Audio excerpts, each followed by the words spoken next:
ఆ న్యూయార్క్ కు ధీటుగా ఫ్యూచర్ సిటీ 10 ఏళ్ళు టైం ఇవ్వండి, గొప్ప నగరంగా తీర్చిదిద్దుతాం. CM Revanth Reddy future city development authority భవన నిర్మాణానికి శంకుస్థాపన, గ్రీన్ ఫీల్డ్ రేడియల్ రోడ్ 1 నిర్మాణానికి భూమి పూజ. నా కోసం మంత్రుల కోసం కాదు, భవిష్యత్తు తరాల కోసమే ఫ్యూచర్ సిటీ. డిసెంబర్లో స్కిల్ యూనివర్సిటీ నిర్మాణం పూర్తి చేసి ప్రారంభిస్తాం. అప్పటి నుంచి నెలలో 3 రోజులు ఇక్కడే కూర్చుంటా. ప్రపంచంలో ఏ గొప్ప కంపెనీ వచ్చినా ఫ్యూచర్ సిటీ ఆఫీస్లోనే చర్చిస్తా. ఈ సిటీలో సింగరేణి కోసం 10 ఎకరాలు అలాట్ చేస్తాం. భూములు కోల్పోతున్న వారి కష్టం నష్టం అర్థం చేసుకుంటా. వారితో నేనే కూర్చొని మాట్లాడతా. అన్ని రకాలుగా ఆదుకుంటాం. ఫ్యూచర్ సిటీ నుంచే బెంగళూరుకు బుల్లెట్ ట్రైన్ ఉంటుందని సీఎం రేవంత్ రెడ్డి పత్తిత్తు ముచ్చట్లు చెప్పిండు. ఏంది ఫస్ట్ అట న్యూయార్క్ నగరంగా మారుతాడ. న్యూయార్క్ ధీటుగా అమెరికాలో న్యూయార్క్ నగరానికి. ఇక ముంబైకి ఏం లేదు, ముంబైకి ఢిల్లీకి బెంగళూరుకి ఏం లేదు, డైరెక్ట్ న్యూయార్కే. మనకు తెలివి అంటున్నది. ఇక భూములు వేయిన వాళ్ళ బాధలు నాకు తెలుసా అంటాను. ఆతో కూర్చొని మాట్లాడుతా అంటుంది. ఏం మాట్లాడుతుంది? ఏడ మాట్లాడినావు? ఈ రాష్ట్రంలో ఏడన్నా నమ్ముతోడురా? ఇక రేవంత్ రెడ్డి నిజమేనా? నిజాలు చెప్తాను నమ్మేటోడు ఉన్నాడా? నేనైతే నమ్మను రేవంత్ అన్న. 22 నెలలుగా ఈ రాష్ట్రంలో పేదోళ్ళ భూములు మింగే బకాసురుగా రేవంత్ రెడ్డి. ఎక్కడైతే పేదోడు గూడు వేసుకొని బత్తలో వాటి మీకు హైడ్రా పోతాను. ఏడైతే ఎకరం 2 ఎకరాలు పాపం చిన్న సన్నకారు అవుతుంటారో వానికి ఏమంటారు ఇండస్ట్రియల్ కారిడార్ అంటాడు, ఫార్మా కంపెనీలు అంటాడు, డెవలప్మెంట్ అంటాడు. ఏదో ఒక లంగామని లేపి వానికి భూమి గుంజుతాడు. ఎవరైనా గోసపడ్డ తప్ప సంతోషంగా ఉన్నోడు లేడు భూములు ఇచ్చినాడు ఇప్పటి వరకు. ఇవాళ RRR బాధ్యతలో గోస ఆగమ్య గోచరంగా ఉంది.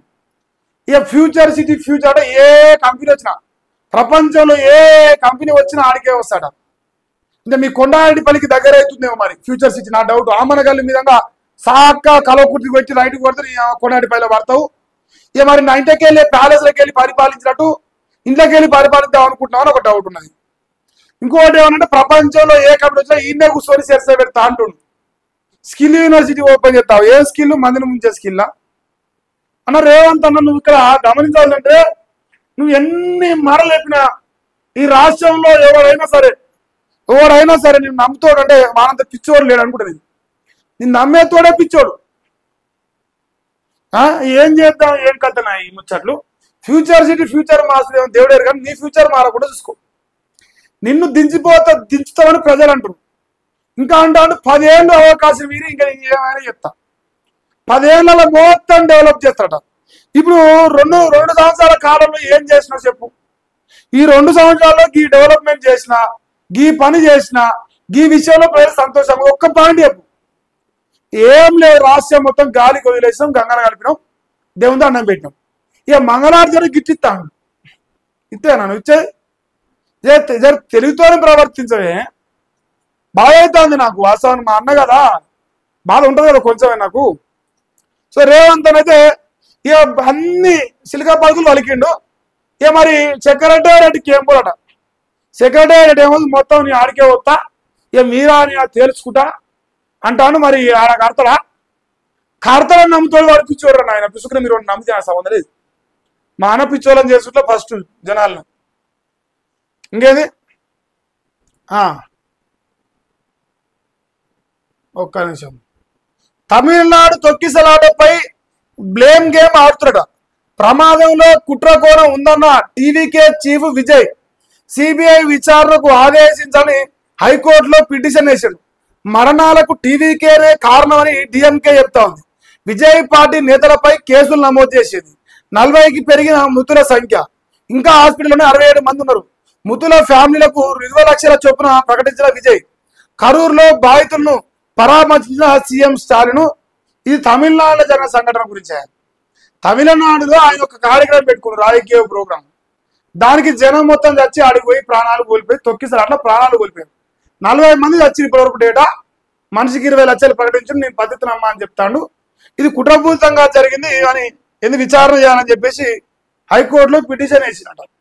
దానికి స్టాలిన్ ఏమంటాడు, అంతా టీఎంకేనా ఎంతో టీవీకే, అంతా టీవీకే వల్లనే జరిగింది అని చెప్పేసి ఆయన చెప్తాడు.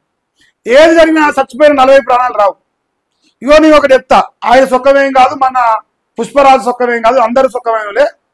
జనం మారాలి. సినిమా హీరోలు ఒక బతుకు తెరువు కోసం బతికే ఒక నాటకాలు చేసే యాక్టర్ అని చూడాలి. లేదు మేము హీరోలకు వెళ్తాం, ఒంటి మీద వేసుకొని తిరుగుతాం, రాసుకుంటాం, పూసుకుంటాం అంటే గిట్లనే ఉంటుంది మీ ఫ్యాన్స్, మీ ఇజం. సచిన వాళ్ళని తీసుకొస్తాడు మీ హీరోనే కదా, వాడు జీరో కాదు కదా, ఎవడు తేలేడు.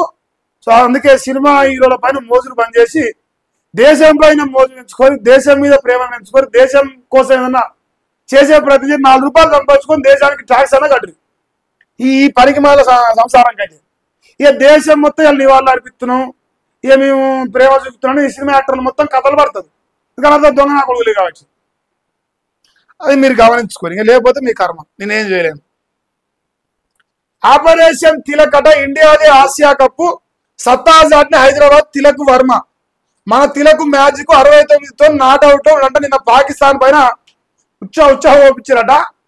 నిన్నేం చెప్పినా అసలు మ్యాచ్ కాకముందుకే చెప్పిన, ఒరే నాయన కన్ను మూసుకొని ఇండియానే గెలుస్తుంది. అసలు దాంట్లో డౌట్ కూడా వెళ్ళింది. మ్యాచ్ చూడలే, నా జీవితంలో క్రికెట్ చూసి అలవాటు నాకు లేదు, కానీ ఆ మ్యాచ్ చూడకపోయినా నేను రిజల్ట్ నేనే చెప్పిన, అయిపోయిందా పాకిస్తాన్ ఓడిపోతుంది, పంగల్ చేతుల కొడుకులే అని చెప్పిన. మరి అదే జరిగింది, ఇండియా గెలిచింది.